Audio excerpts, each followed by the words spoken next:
Hey, third graders, it's Miss Hensley, and we are on Unit 4, Week 1, Day 1, our first day of vocabulary for this unit, Unit 4. Once we finish this unit, we will be halfway through the Reach for Reading curriculum. Can you believe that? And we're almost halfway through the school year already. So we're in good shape. I can't believe that first semester is almost over. So just like every time we do vocabulary, you need your notebook or your little composition book, whatever you've been writing your vocabulary in, and a pencil or a pen, something to use to write down your vocabulary. We are working on standard L for language, 3 for third grade, .6, which is acquiring and learning new words and domain-specific words. So today we're going to be working on some social studies vocabulary. So if you could please repeat after me. My turn. I can learn social studies vocabulary. Your turn.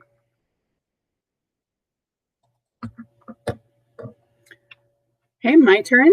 So I can use academic language in discussions and writing. Your turn.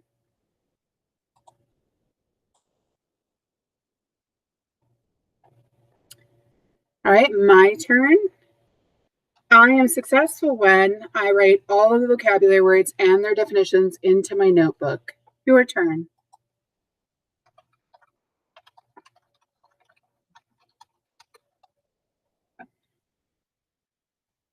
All right, so we're going to be adding some social studies vocabulary because, as you've probably figured out, Unit 4 is a social studies unit. All right. I hope you're ready to write some words down. As usual, you're going to rate yourself on how well you know the word before you get into it. So do you know it very well? Could you define it? That's a 1. Do you know it a little? Maybe you've heard it before or you've read it before, but you're not sure you could actually give a definition for it. That would be a 2. Or you've never heard of the word before. That would be a 3. It's a completely brand new word for you. And you can give yourself a 1, 2, or 3 on your fingers, or you can jot a little 1, 2, or 3 down in your notebook. I like that option because then at the end of the week, you can go back and see how far you've come in learning those words. All right, so you can always pause the video while you write. We're going to come out with our first word now. How well do you know advertisement? Advertisement. ADVERTISEMENT. Advertisement. Okay. An advertisement, you can see it is 4 syllables, advertisement, and that the emphasis is on the 3rd syllable, ties. An advertisement is a noun, that's its part of speech, and it means photos, pictures, or even short movies that give information and try to make people buy things. Okay? Photos, pictures, or even short movies that give information to get people to buy things. Those short movies would be called commercials, okay? So when you see pictures of McDonald's on billboards, that is an advertisement. If you are watching TV and you see a commercial for your favorite cereal, that is an advertisement. When you get those flyers in the mail, your parents get those flyers in the mail for the grocery store, or you get something in the mail from Amazon with a Christmas wish book, those are advertisements. They're things meant to try and get you to buy stuff. Okay, that's an advertisement. So here's an example. Their advertisements are everything from laundry detergent to breakfast cereal. Advertisement. And it's not just photos, pictures, and movies, things that you see. Sometimes if you listen to the radio, you'll hear advertisements on the radio as well for products. So it's anything that's trying to get you to buy something is an advertisement. If you need more time to write this word down, go ahead and pause the video here. Make sure you get it all down in your notebook. You're going to need it on Wednesday to add to your My Vocab notebook online. We're going to move on to the next word. And the next word, how well do you know? Buyer. Buyer. Is that a 1, a 2, or a 3? A buyer. A buyer, 2 syllables, emphasis on the first syllable per the pronunciation key, is a noun, and a buyer is someone who gets something by paying money for it.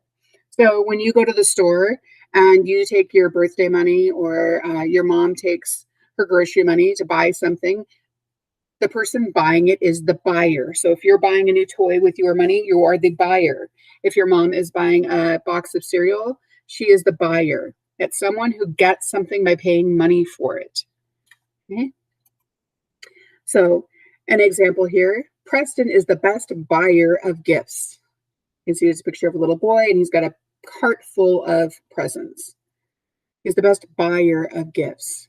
A buyer is someone who gets something by paying money for it. If you need more time, go ahead and pause the video here. We're going to move on to our next word. And our next word is market. How well do you know market? Do you know it very well? Could you tell me what a market is right now? Do you know it a little? Have you read it or heard it before? Or is market a completely new word for you? Is it a 3? Market. A market, 2 syllables, is a noun. It's a place where people go to buy and sell food and other things. So a market is where you go to buy and sell food and other things. We're all really familiar, I know, with grocery stores. Those are a market. They're a food market. Sometimes you go to a farmer's market where people sell stuff directly from their farm and they bring it and put it out for you to buy fruits and vegetables or things that they make, right? It's a market, a place where people go to buy and sell food and other things. So here's an example. The farmer sells fruits and vegetables at the market. Okay? Market. A place where people go to buy, sell, and sell food and other things. Okay? If you need more time for market, go ahead and press pause. We're going to move on to our next word. And our next word is money. I bet you all can give me a 1 or a 2 on money.